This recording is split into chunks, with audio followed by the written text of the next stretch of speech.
제가 이제 정산 종사님을 가장 인상적으로 기억을 하고 또 내가 평생 동안 그 말씀하신 내용을 지침으로 삼아서 계속 수행에 발전시켜온 그런 때가 있었는데 그때가 바로 교학과 막 진학해가지고 1학년 때예요.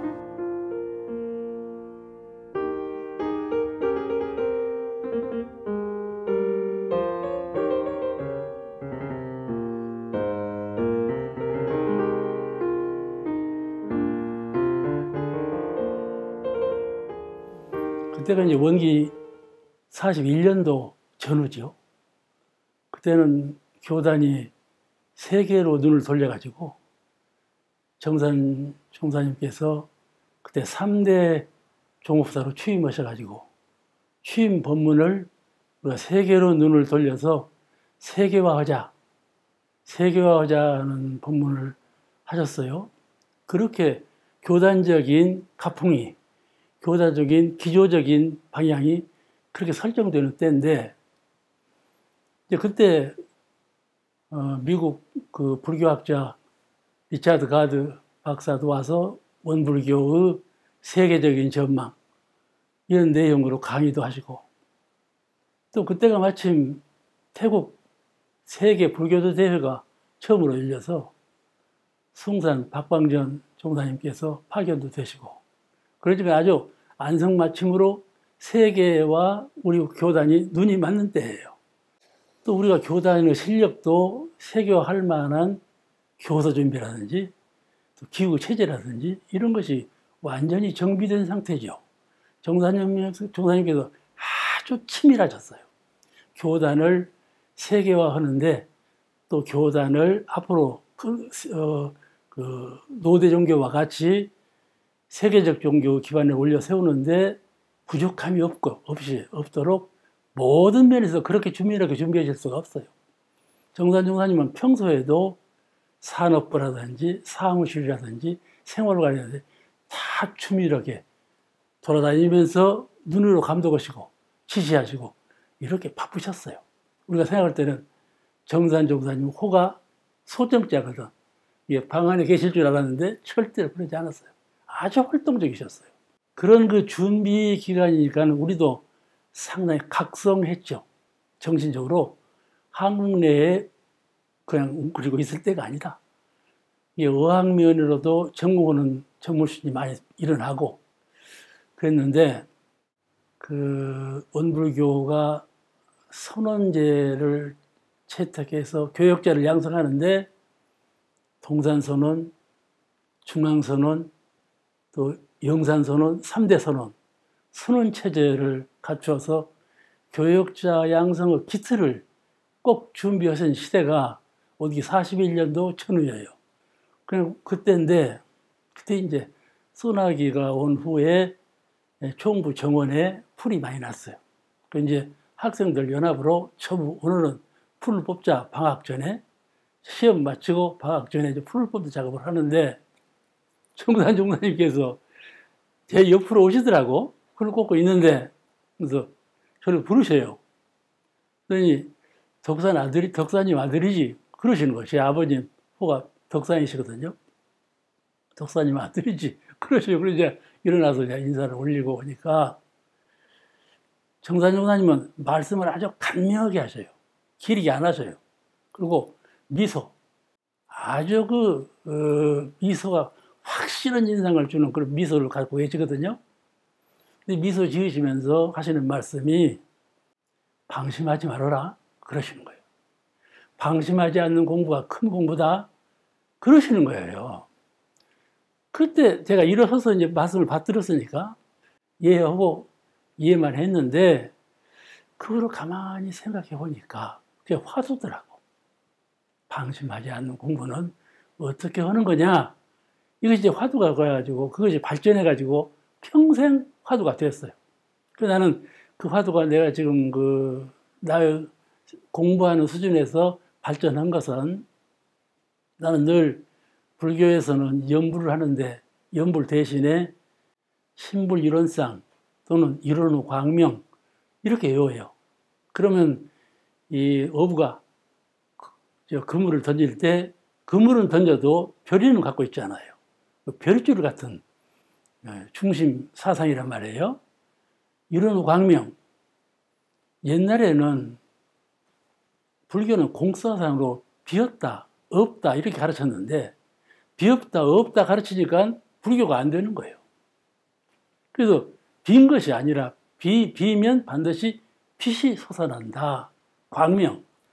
그걸 가르치기 때문에 나는 공보다는 공은 광명이 훨씬 더 수승한 그 수행상 교법이다 생각을 하고 이른후 광명, 이른후 광명 늘 연불천을 외웠어요. 이게 별이줄처럼 이른후 광명만 외우면 모든 교법이 따라오는 거예요. 이른후 광명을 외우다 보니까 또 빠진 것 같아. 뭐가 빠졌나 하면 이른후 위력.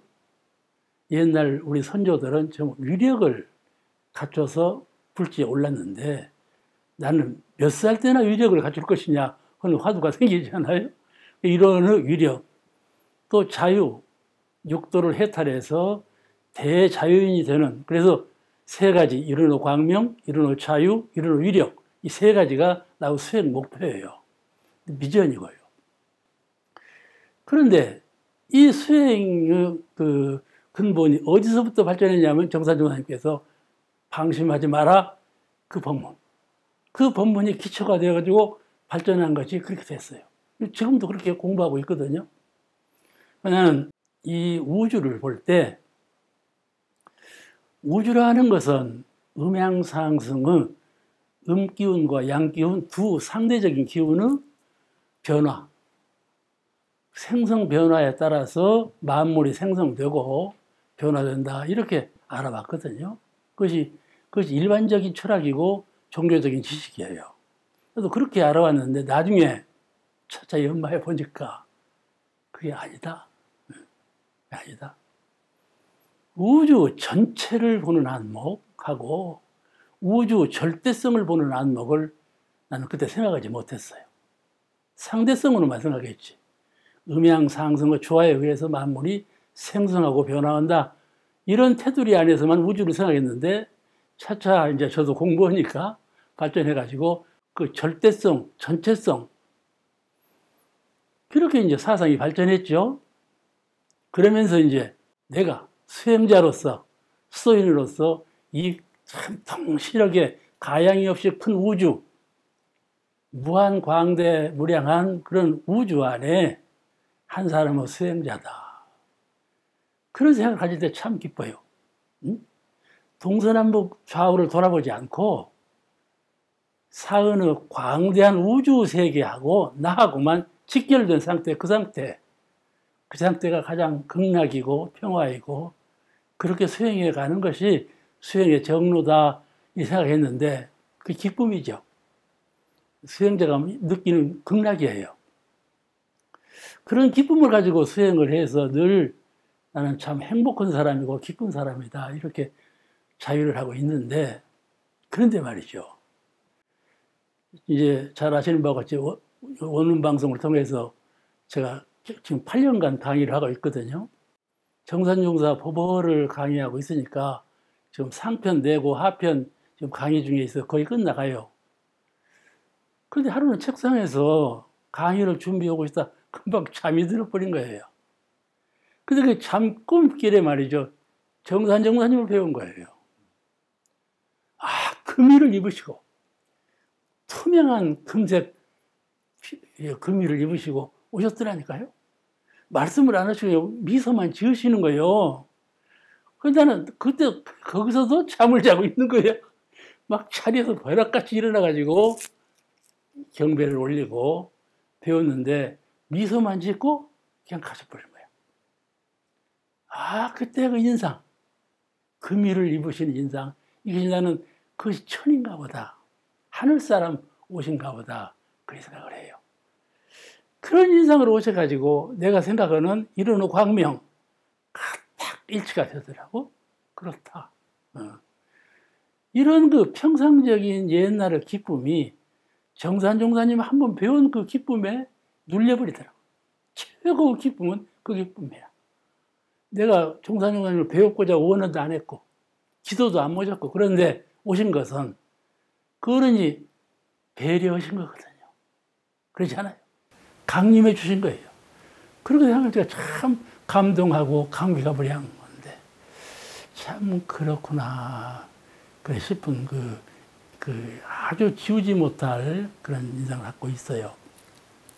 근데 이제 제가 어렸을 때는 여기서 태어났으니까 아버님께서 큰 형, 둘째 누나, 그 둘째 형 다 낳으시고 삼남매 낳으시고 여기 오셔서 저를 낳았어요.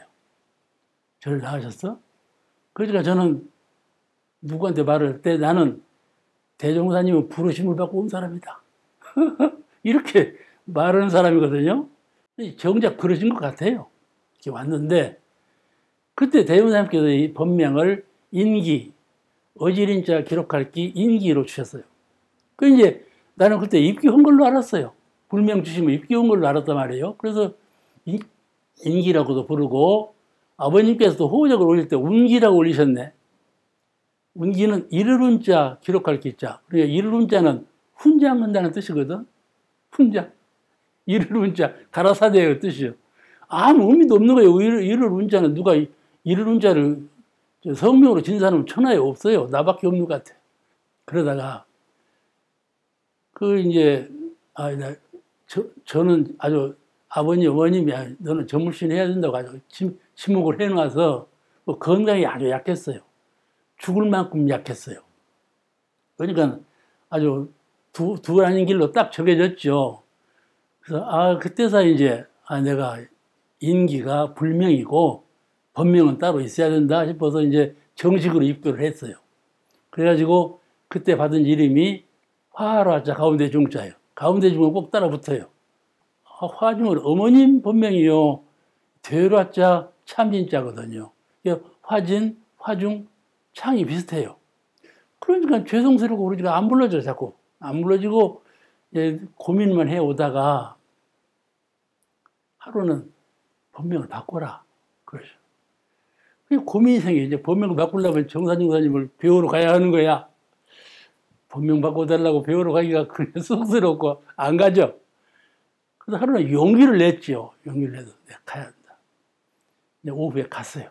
가서 배웠고 말씀을 아주 굉장한 용기를 내서 말씀을 드리니까 아주 정산용사 특유 미소를 지으시면서 그렇겠다. 가만히 계세요. 그렇겠다 하시고는 가만히 계시는 거야. 내가 뭐 말씀을 잘못 드렸나 하고 있는데 그러면 한참 계시다가 그러면 내일 아침 새벽에 오너라. 그러시더라니까. 새벽에 오너라. 아침 식사 전에 새벽에 좌선 끝나는 시간에 또 배우러 갔어요. 그때 발을 정자 가운데 중자 정중으로 그때 정사정 선생님께서 제 법명을 지어주신 거예요. 그때부터 정중이가 됐죠. 그러니까 참 은공이 큰데 그만큼 한 사람의 법명 짓는 일을 참 주밀하게 생각하시고 영적으로 생각하시고 관조해 보시고 이름을 지은다는 그 생각이 있어요. 그것이 정산종사님의 삼대력이다. 이렇게 생각을 했어요. 그게 아무리 작은 일도 삼대력으로 굴리시는 것이 그냥 명확해요. 제가 그때 생각하기를 이 우주라는 것은 상대적 원리로 된다는 생각에서 그것이 아니고 절대성의 원리로 되는 거다. 이렇게 사상을 바꿨다고 제가 말씀드렸는데 그렇게 바꾸느라고 말이죠. 생각해보니까 내가 좀 외로운 감이 없지 않더라고요. 외로워지는 감이 없잖아. 그 외로워지는 감은 언제 사라지는 것이 아니고 공부할수록 외로워지더라고요. 네? 정신의 세계에서는 이론상의 진리하고 내 심성하고 하나가 되니까 둘이 아닌 자리에 있기 때문에 만족하지만은 실제 생활에 있어서는 상당한 외로움을 느껴요. 저는 정남이고 그러니까 외로움을 느끼는데 이거 수행자가 돼가지고 이렇게 외로움을 느껴서 어떻게 출세를 할 거냐? 그렇잖아요. 동서남북으로 사귀는 사람도 좀 많고 대화할 대상도 많이 하는데 실컷 대상은 연단. 이제 연단에 올라 설교하는 것하고 또 신방에 갖고 교화 설교하는 것하고 이런 것만 하지 실제적으로 사회 인사들처럼 동서남북으로 인연관계를 맺는다든지 이런 것이 부족하거든요. 근데 외로움을 느껴요. 그러니까 항상 나는 스승이고 이제 제자 되는 분들한테 뭘 받기도 하고 말씀도 하고 이런 사이예요. 또 위로는 또 스승을 모시고 이런 사이죠. 그런 사이가 되니까 생각해 볼 때 참 외로움을 느끼는 것은 당연하다 싶은 생각이 있는데 그 생각을 뭘로 위로하는가 하면 그러니까 과거 예수님께서 나는 하나님은 독생자다 이런 말씀을 하셨는가 보다. 그런 생각이 들고 서가모니 부처님께서도 영산회상 그 회상을 처음에 만들었을 때 녹야원에서 불교라는 교단을 처음 만들었을 때 제자들에게 이제 너희가 뿔뿔이 나가거라 법을 밖으로 가서 펴라 이렇게 보내실 때 둘이 가지 마라 홀로 가라 그러시단 말씀이죠. 그게 화두가 되는 거예요. 어째서 홀로 가라 했을까? 둘이 가면 마음도 합해지고 힘도 합해지고 무엇이든지 교단 발전에 도움이 되는데 어째서 홀로 가라 했을까? 그 생각이 내가 외로움을 느끼는 것은 그거로구나. 정신세계의 외로움이 그게 아니라 수도하는 사람은 누구나 외로움을 느껴야 그것이 수도하는 사람이지 외로움을 느끼지 않는 사람은 수도하는 사람이 아니다. 나 그렇게 결론을 했어. 그리고 이제 늘 그런 상황이 발전해 가는 거예요. 그런 생각을 가지고 우주 전체를 이론상 절대성, 상대가 없는 우주는 하늘과 땅으로 광대에서 가양이 없지만 과학자들도 모르잖아요. 천문학자도 끝을 모르잖아요. 우주라는 것은. 그렇게 광대무량한 우주가 절대적으로 하나다. 또 전체이시다. 이런 관념을 특별하게 가진 이후로 늘 그 생각이 첫째는 기쁨이고 둘째는 꽃을 보아도 꽃에서 내가 배우고 또 제가 이제 정화관 앞에 정화를 가꾸는데 정화를 나는 자유형으로 해요. 막 풀을 뽑아내고 막 그런 얘기 아니에요. 그 어느 분이 와서 내가 이제 상당히 커요. 상당히 바빠요. 그럼 정원 관리하려면 어느 분이 와서 그러니까 송천은 형님이 오셨어. 왜 이게 꽉 차게 만들어 놨어? 그래요. 꽉 차. 다른 사람 정원은 풀을 매버려갖고 텅 비었는데 내가 저 가꾸는 정원은 꽉 찼어. 밀림이요, 밀림. 그렇게 대답을 했거든. 밀림이 뭐야? 어느 분이 또 와서 화초 옆에 풀이 둘이 났어. 그건 세상 사람이 보면 잡초야. 근데 하나는 뽑고 하나는 안 뽑아. 그러니까 그분이 왜 이쪽 풀은 뽑고 이쪽 풀은 왜 안 뽑냐? 그래요. 그러면서 하는 말이 나는 이 인사님 정원 관리하는 것이 마음에 안 들어. 왜? 뭘 이렇게 꽉 채워놨어? 비게 해놓지? 그래.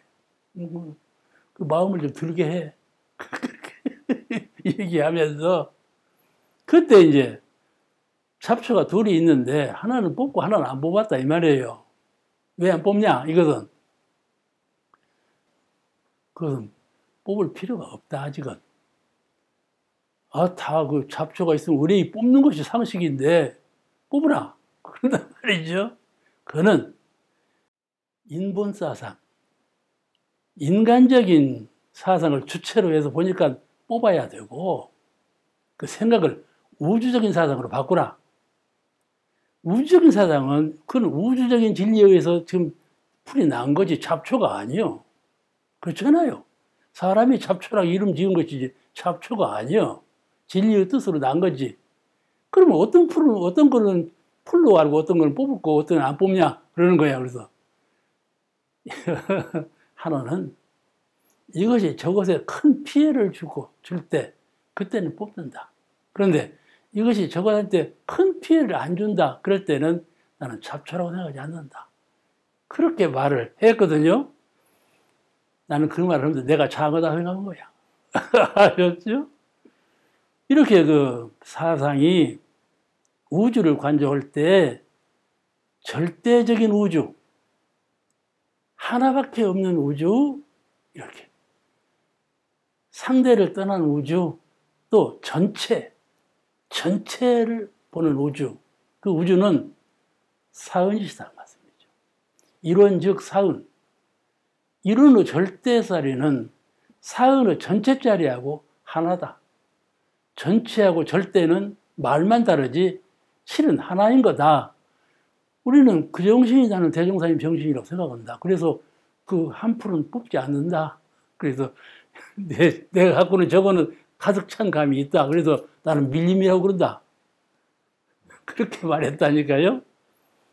이것은 이제 정원사가 보면 영 잘못된 생각이죠. 이제 뽑아내서 공기를 소통해주고 해야 되는데 꽉 차놓고 해놓으니까. 그러니까 이 사상적인 변화는 그거 아니면 모르잖아요. 그와 같이 공통분무 안에서 모든 것을 해결하는 것은 그렇게 바람직스러운 것이 아니다. 그래서 꽃 한 포기를 보더라도 참 기쁘게 보고 그가 스승이라고 스승 삼아서 공부할 것이 있고 뭐 하나 풀잎이나 나무나 바람이나 이런 천지의 변화 도수가 뭐 하나 나에게 가르침 안 주는 것이 없어요. 그게 사리연구거든. 만사만물을 볼 때 사리연구 안목으로 보면 스승 아닌 것이 없어요. 난 그래서 그리 본다고 하는데 그 이런 생각이 어디서 나왔냐면 정사님 선생님께서 방심하지 말라. 그거예요.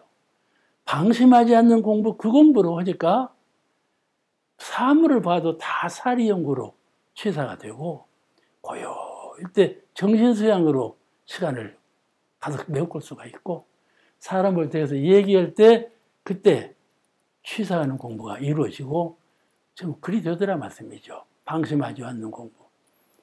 사람을 대해서 얘기할 때 취사해서 어긋나는 것은 곧 그때 방심은 때예요. 이런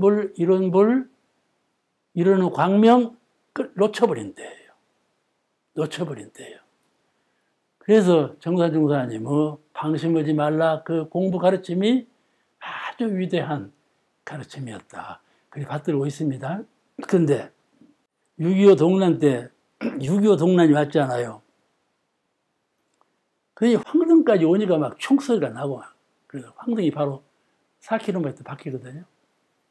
총소리가 나고 막 그래요. 이제 6.25 동란을 우리는 피난을 안 가고 거기서 맞았어요. 이제 인민군사 주둔한 후에 피난을 갔어요, 우리는. 그때 돼지가 9마리 새끼를 낳았네요. 하고 또 말도 키우네요. 수레가 있고 말도 키우고.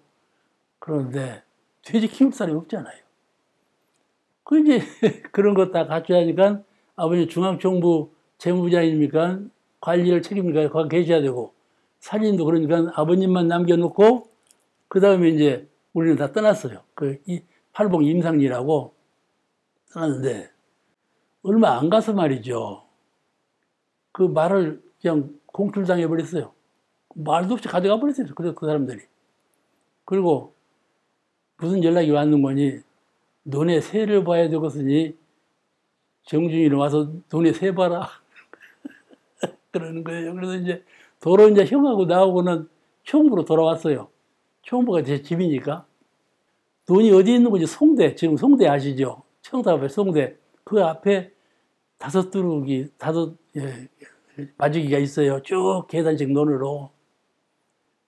그러니까 거기 새를 보는데 그때 말이죠. 이 익산의 공원은 배산 하나예요. 배산 쪽에서 이 째트기가 막 기관총을 막 쏘면서 세대가 막 날라오는 거예요, 이렇게.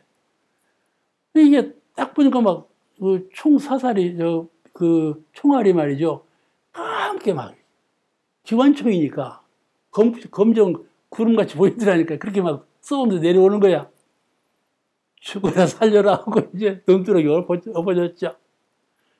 한참만 퍼붓고 또 와서 퍼붓고 오다가 나중에 가버렸어요. 다 퍼붓고 갔어. 왜 그랬는 거니? 총부가 호남 지역 인민군 본부예요.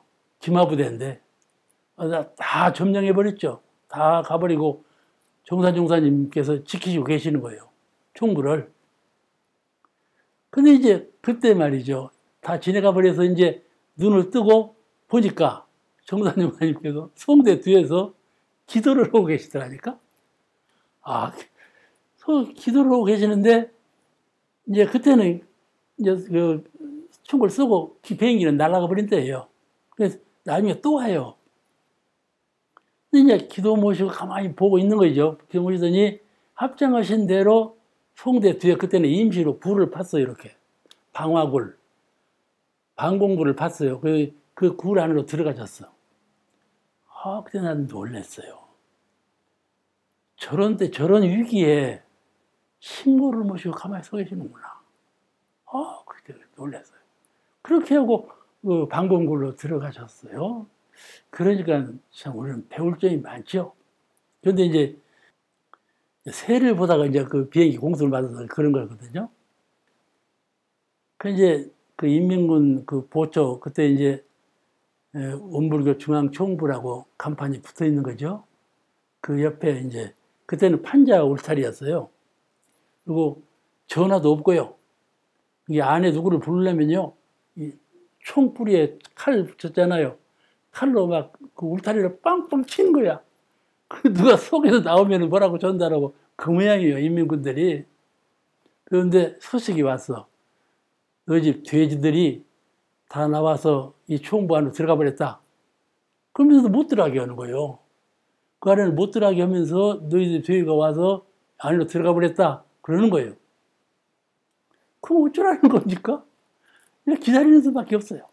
이제 어떻게 되든지 밖으로 나올 때 기다리는 수밖에 없는데, 용케 말이죠. 그 9마리 돼지 새끼들이 저쪽 총부 정문 저 끝에 산업부 정문이 있어요. 성탑 쪽으로. 글이 나온 거예요. 돼지 새끼들이 나온 거예요. 연락이 왔어요. 새끼들이 나왔다. 이제 가보니까 나왔는데, 이 말을 들어야 말이죠. 몰고 와야 되는데 9마리나 된 돼지 새끼를 어떻게 몰고 옵니까? 근데 이제 돼지 가는 수밖에 없어요. 9마리를 오고 올 수가 없으니까요. 그래서 저것들을 몰고 와야 되는데 고민에 꽉 차고 따라가는데 정사님께서 송대에 계시다가 그걸 보고 내려오시는 거야. 그래서 내려오시는데 중간에 섰어요. 서 계셔. 그런데 돼지들이 말이요. 가다가 딱 그쳐가지고 뒤로 돌아오는 거예요. 돼지 9마리가. 기적이에요. 9마리가 딱 그쳐가고 오는데, 그런데 말이죠. 9마리가 와갖고 와그라그라 하면서 이게 그 송탑 쪽하고 저희 집 문 쪽하고 행길이 하나로 뚝 뚫렸어요. 길이. 그 길을 쭉 들어와서 말이죠. 그때는 저희 집이 탱자 울타리인데 돼지 새끼 들어가는 만한 구멍이 다 있어요. 저희 집으로 쏙 다 들어가. 9마리. 고민에 찬 것이 그냥 한시에 해결돼 버린 거예요. 나는 그런 것이 기적인가 보다. 난 그런 것이 기적이라고 생각을 해요. 누가 들어도 우스꽝스럽게 들릴지 몰라도 나는 그때 고민에 꽉 찼는데 그 고민이 그냥 해결돼 버렸어요. 정사님은 그때 송대에 많이 계셨고 또 이 대각전에 방이 둘이에요. 저 법신물 모신 양쪽으로 좌우에 방이 둘이 있는데 좌편 쪽에 거기서 또 계셨어요. 그러시다가 인민군이 또 대학전까지 가져가 버렸어요. 거기서 군인 숙소를 해서 거기서부터 이제 새벽에 집청하고 막 인민군 노래를 부르면서 막 기어 나오고 기어 들어가고 막 그러는 거예요. 그러니까 이제 거기를 포기하지 않을 수가 없어. 정사님께서 포기하고 이제 또 가신 곳이 그때 유일영 정미소라고 우리 교단적인 정미소가 하나가 있었어요. 앞에 행길가에. 그 정미소 식당체에서 또 계신 거예요. 그러니까 송대에 계시다가 대학전에 계시다가 정미소에 계시다가 이렇게 피난살이를 정부 안에서 피난살이라고 이제 계셨는데 정산 종사님은 약하게 받들었어요. 인민군들이. 그리고 우리도 참 친절하게 대했고요. 전혀 남이라는 생각이 없을 만큼 잘 대했어요. 그러니까 우리 교단에 조금도 피해를 안 줬어요. 조금도 피해를 안 줬어요. 다른 사람들이 걱정, 틀림없이 공습을 받는다. 전 공습을 받는다. 이렇게 염려를 했는데 전혀 폭격 한번 받은 일이 없고 피해를 본 일이 없지요. 그때 나중에 회복한 후에 들어보니까 다 알았대요. 아군이 거기가 인민군 본부라는 걸 알았어요. 그래도 폭격을 안 한 거예요. 그렇게 그 보호를 받고 총부가 이제 6.25를 면했네요. 그렇게 면해서.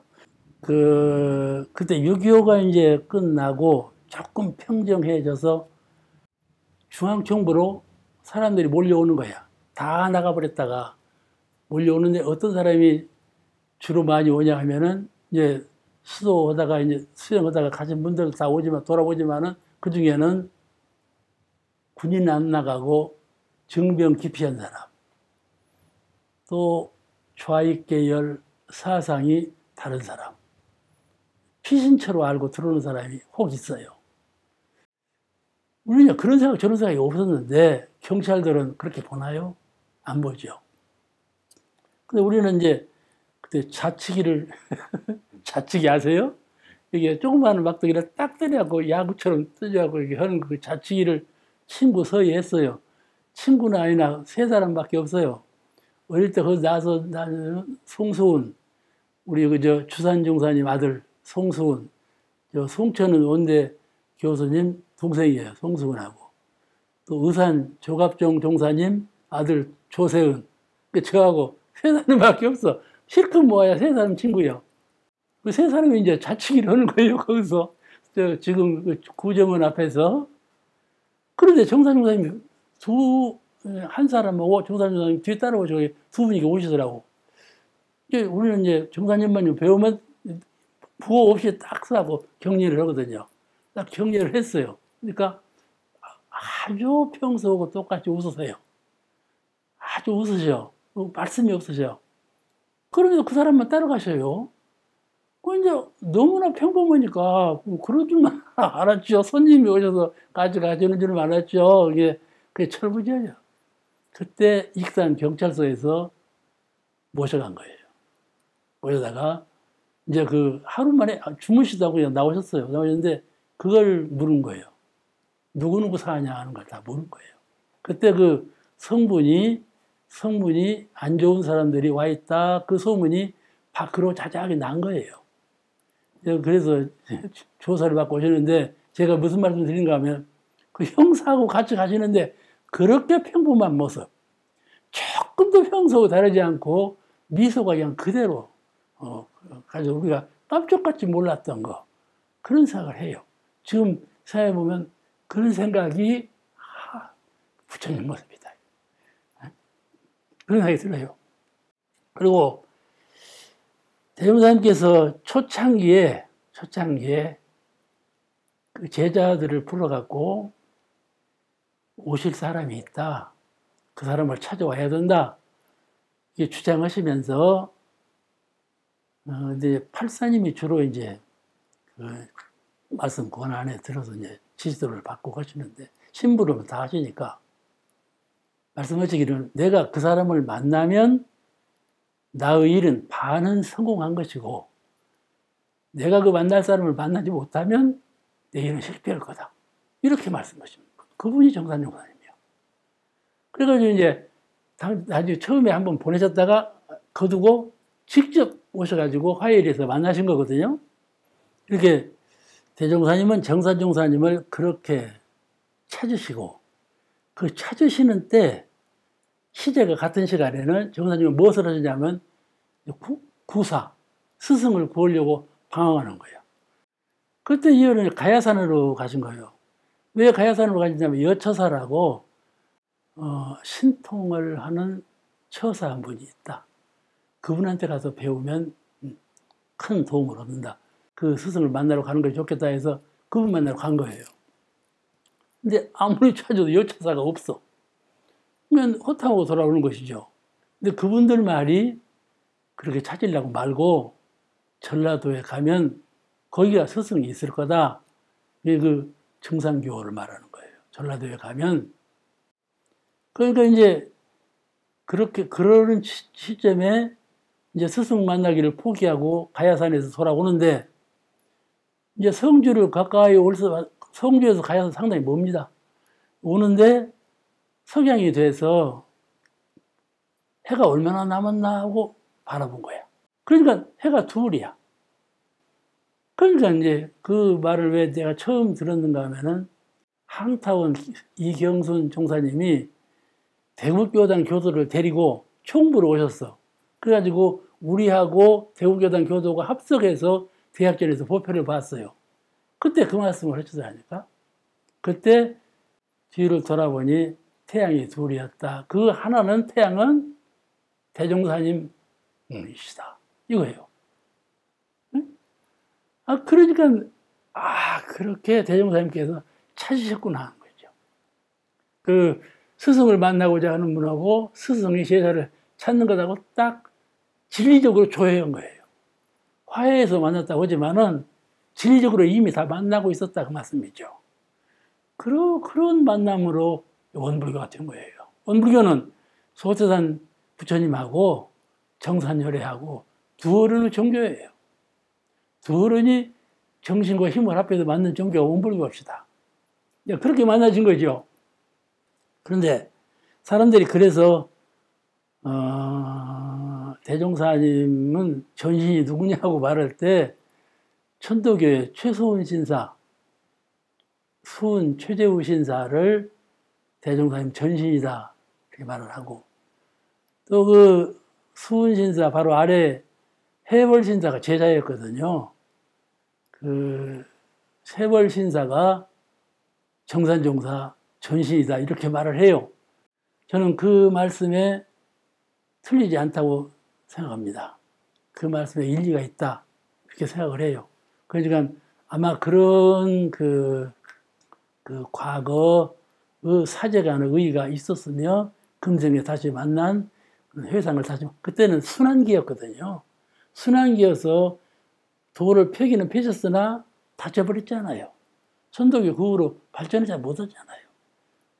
그렇게 그때 이미 조회를 해서 회상을 만들고자 했으나 뜻을 이루지 못하고 이제 회상이 와서 하는데 그러니까 대종사님은요.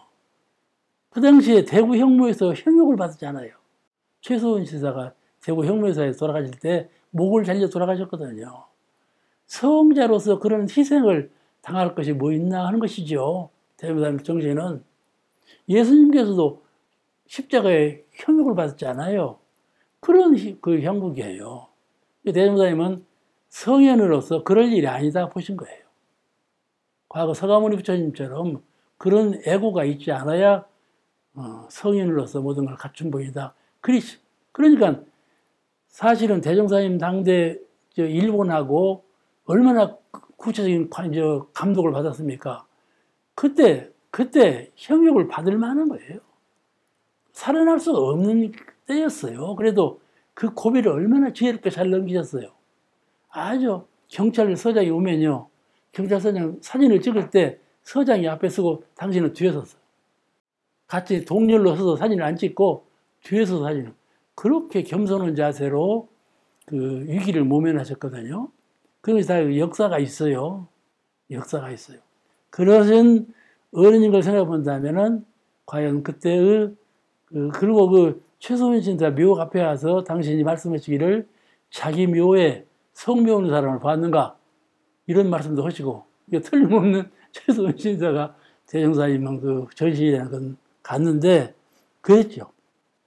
저는 이제 원불교에 들어올 때 순타원 조한국 외할머니가 시원이에요. 조한국 할머니가 아주 신심이 장하시고 영대도 밝으시고 그랬는데 이제 그 외할머니 댁에 오셔서 대무사님께 2번이나 숙소를 정하시고 식사 마치고 그리고 저 안으로 가시고 그랬단 말씀이죠. 이게 밤이 늦으니까 그 신촌교당 그 교도들이 와서 막 등불을 가리키고 대님도 가시도록 그랬대요. 그러니까 그 신심이 견고한 어른으로 알고 있었죠. 근데 그 외할머니가 돌아가신 거예요. 순타원 조항구 외할머니가 돌아가셨는데 대님께서 그 발인식 전에 2번이나 오셔서 독경을 하신 거예요. 저희 집에 오셔서 독경을. 그럴 수가 없죠. 정산종사님께서 한 할머니 돌아가신 자리에 2번이나 오셔가지고 독경을 하시는 것은 아주 특이한 일이에요. 그때 이제 말씀하시기를 선대 유공자, 대종사님께서도 인증하신 유공자라는 말씀이죠. 선대 유공자를 잘 모셔야 한다. 그런 말씀을 하신 거예요. 그와 같이 참 주밀하셨어요. 그 정산종사님을 모신 분들한테 말을 들으면 상당히 주밀하게 하셨다. 대범해서 대체로만 보실 것 같아도 그러지 않았다. 그런 말씀을 드릴 수가 있는데, 그런 면을 볼 때 정신 바짝 차리고, 저도 대체를 보는 면이 많아요. 주밀하지 못한 면이 많은데, 그럴 때 대체로 볼 때 방심하거든요. 넘어가 버려요. 그럴 때 가령 기독교 교법대로 천상과 지옥 딱 둘로 나눈다면 그건 지옥이에요. 방심하는 데는 지옥이란 말씀이죠. 우리는 6도라고 해서 6등급으로 나누지만 기독교는 천상, 지옥 2등급밖에 없거든요. 그러니까 이 정산종사님 방심하지 말라 교훈은 아주 그 위대한 교훈이었다 싶은데 그런 거란 말씀이죠. 저는 원광대학교 졸업해가지고 정화사에서 근무했어요. 범사님이 저를 끌어가신 거예요. 그때 아파갖고 죽는다 소문이 난 사람인데 이 일을 할 거다 하고 데려갔어요. 이 일을 하는데 제가 정화사에 들어가고 최후로 교전 감수로 다 해가지고 그때 이제 인쇄본으로 최초로 나왔죠. 원불 교전이 최초로 인쇄본으로 나왔는데 동아출판사에서 했는데 그때 태타원 성순봉님하고 같이 이제 그분이 제 이제 상사예요. 제가 그 아래에서 일하고 주사로 일하고. 근데 태타원님이 그러시더라니까. 뭐라고 하시는 거니? 정산정사님께서 재림사님 배우기 전에 늘 이렇게 주문을 많이 외우셨대요. 주문을 많이 외우셨어. 근데 이제 사모님께서 하시는 말씀이에요. 제가 그 전달하는 말씀이에요. 주문을 외우시네. 주문이 너무 커. 우렁우렁해. 정산정사님 성음이요. 옆에서 들으면 이게 보통 사람 성음하고 달라요. 이렇게 우렁우렁한 성음이에요.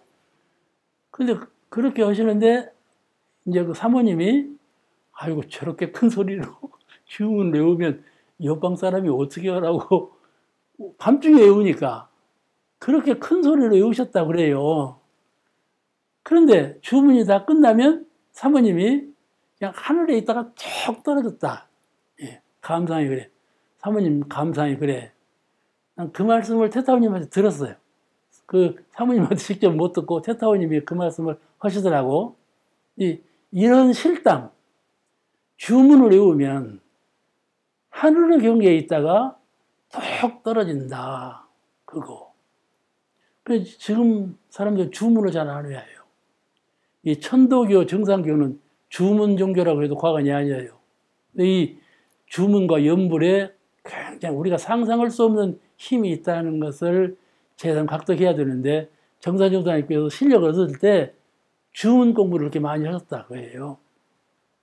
그런 걸 생각해 본다면은 우리가 공부법을 너무나 사은사유 삼학팔조로만 막 기울여서 하는 것도 중요하지만은 성현은 신통묘술에 마음을 기울이면 성자가 될 수가 없다.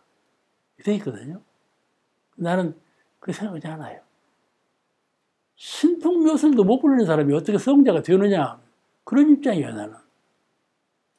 그러니까 그런 방향으로만 정신을 쏟으면 잘못된 것이지만은 그런 방향에서 힘을 얻지 못하면 승급하는데 큰 지장을 초래한다.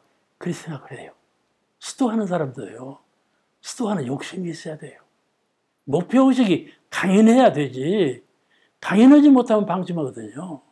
그러니까 그런 걸 볼 때, 구사정신, 스승을 모시고자 하는 정신도 그렇게 강할 수가 없고, 그 도력, 우리가 3대 력 그러잖아요?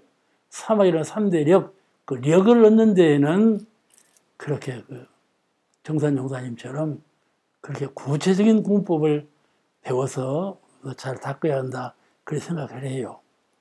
하루는 송대에 불이 났더래요. 송대에 불이 났어. 그래서 불이 났으니까 수대에다, 그때는 수대니까 막 물을 퍼지면지고 막 쫓아갔더니 딱 송대 앞에 가니까 불이 싹 꺼져버리고 마루에 정산용사님이 앉아 계시더래요. 그렇게 방방을 하셨다. 방방을 하셨다. 그런 점을 말을 들을 때 우리가 참 그 공부하는데 참 계단이 높구나. 이렇게 공부해갖고는 도저히 따라갈 수가 없구나. 그런 현해상이 나요. 또 하나는 제가 처음 교화선에 교무로 갈 때가 장수교단 교무였는데 장수교단 교무로 가니까 일화가 많이 있더만요. 정산용사님이 거기 계시다 가져왔기 때문에. 근데 그 일화 중에 하나가 장수는 주산이 둘이에요. 장안산하고 팔공산. 이 두 산이 장수 음리를 이룬 주산이거든요. 근데 그 팔공산에 환하게 방광이 일어난 거예요. 팔공산에 환하게 방광이 떴어요. 그때 그 정산용사님을 배우러 가시던 분이 누구냐 하면은 육타원님하고 용타원님. 둘은이라고 저는 알고 있는데 정산용사님을 배우러 가시는 중이에요. 가시다가 그걸 봤어요. 팔공산에 서광이 뜬 것을. 그러고 나서 이제 가서 배웠고 말씀드리기를 그렇게 했습니다. 그러니까 그렇다. 그러시더라고요. 그와 같이 가르치시는데 우리하고는 현격한 차이가 있는 거예요. 알겠죠? 우리가 정산용사님 일화를 얘기를 하지만은 이 일화는 이 보통 상식으로 들어서는 절대로 안 된다. 그런 얘기요. 대학생연합회가 처음으로 발족이 돼가지고 총부에서 훈련도 하고 그런 때예요. 그때 대학생연합회 회원들이 훈련 나면 정산용사님 배우러 교실 앞으로 다 모아서 인사를 올려요. 그때 인사 올릴 때 그때 법문을 하셨다. 송수훈 내 친구가 그때 대학생들을 이렇게 이끌고 그런 신분꾼이었어요. 근데 이제 그랬다고 하니까 그 형님인 송천은 원로님은 그날 새벽에 이상스럽게 달로 서기가 세 줄기가 쫙 뻗쳐 있더래요. 서기가 참 이상스럽다. 어째 저런 일이 있을까 그랬대요. 그러다가 나중에서 송수이 제 동생이거든요. 물어보면 오늘 무슨 일이 있었냐고 물으니까 정사중학교에서 대학생연합회 학생들한테 인사하러 갔을 때 삼성윤리 법설을 하셨다 그랬더래요. 알죠? 그렇게 특이하다. 그러니까 엄청난 일이 일어난 거예요. 삼성윤리 우리가 얼른 생각해볼 때는 그냥 윤리인가 보다 하지만은 이렇게 진리계에서 전부 준비가 되고 그런 것을 우리에게 선포하신 거다. 이렇게 우리가 제3제에서 깊이 이해를 해야 돼요. 이게 우리 어렸을 때는요, 대종사님 이렇게 배웁들 못했어요. 나만 배웁지 못한 거지 다른 사람도 다 이렇게 이 정면으로 못 쳐다봤어요. 눈빛이 강하니까요. 정사님도 꼭 그런 눈빛은 그렇게 강하시고 그런데 대종사님은 위험이 있으시고 정사님은 이 자비 미소 그 점이 판이하게 달랐어요. 대종사님 보고 정산정사님 보고 판이하게 달라. 그런 점은 좀 다르죠. 근데 그런 데서 가마를 입지 말씀을 다 듣고 이해를 하고 해석을 하고 해서 가마 입는 것은 그건 자기 실력이죠. 있다는 건데 자기 실력 없어도 그냥 자비한 얼굴만 배워도 그냥 가마를 받는 그런 사이였어요. 정산용사님은요, 당신이 뭐 주장하시는 것은 아기한테도 말을 해요. 학생들한테도 그렇게 그 법문을 하시는 거예요. 누가 와도 그 법문을 해서 천하 사람이 다 알도록 하시는 거예요. 누구한테 특별히 하시는 것보다도 그렇게 하셨어요. 그런데요, 그런 정통은 대단정사님도 똑같아요. 대단정사님도요, 우리 만나면, 자, 정사님은 열애시다잉? 열애시다? 정사님은 열애시라고 얼마나 강조했나 몰라요. 만나면 그 말씀을 하시네. 우리 생각에 또 그 말씀하시네. 그렇게 하세요. 서열도 한번 하시고자 하는 일은 그냥 투철하게 하죠, 이게. 동서남북에. 그런 것이 아주 인상 깊죠. 참 세밀하셨어요. 대체만 보신다 그러는데 그래 않고 참 세밀하셨다. 그러니까 대종사님은요, 수양연구요론 최초 교서에 보면 세밀이 나와요. 세밀이 공부 과목으로 나온다니까요. 방심하지 않는 공부가 세밀이거든요. 세밀이에요. 세밀 공부를 하려면 사이드를 안 해요, 힘이.